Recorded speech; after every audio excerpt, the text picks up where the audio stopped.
আজকে বানাবো আলু কাবলি। এই গরমে টক টক নুন নুন ঝাল ঝাল খেতে খুব ভালো লাগে।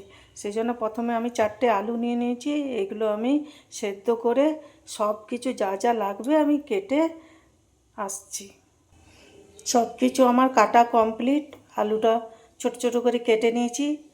এখানে টমেটো কেটে নিয়েছি, পেঁয়াজ কেটে নিয়েছি, শসা কেটে নিয়েছি, ছোলা ভিজিয়ে রেখেছি, একটু বাদাম ভাজা করেছি, কাঁচা লঙ্কা কুচি আর তেঁতুলের পাল আর একটু গন্ধরাজ লেবু আর পড়বে একটু চাট মশলা আর ঝুরি ভাজা তো লাগবেই।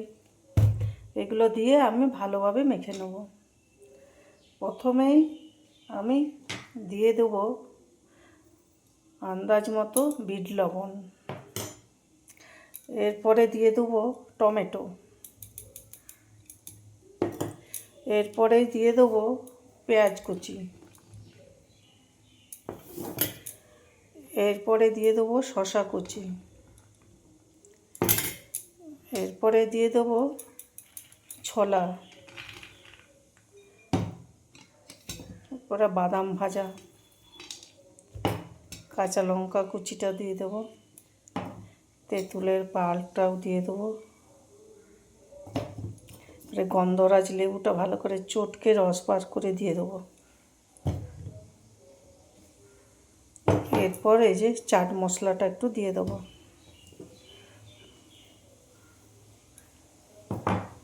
আর এটা একটু ঝাল ঝাল চটপটা খেতে ভালো লাগে বলে একটু শুকনো লঙ্কা দিয়ে দেবো, আর কালারটাও ভালো আসবে। এরপর আমি সব ভালো করে মেখে নেব।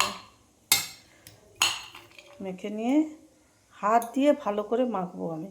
সব কিছু দিয়ে আমার মাখা হয়ে গেল। এরপরে উপর থেকে আমি ঝুরি ভাজাটা ছড়িয়ে দেব।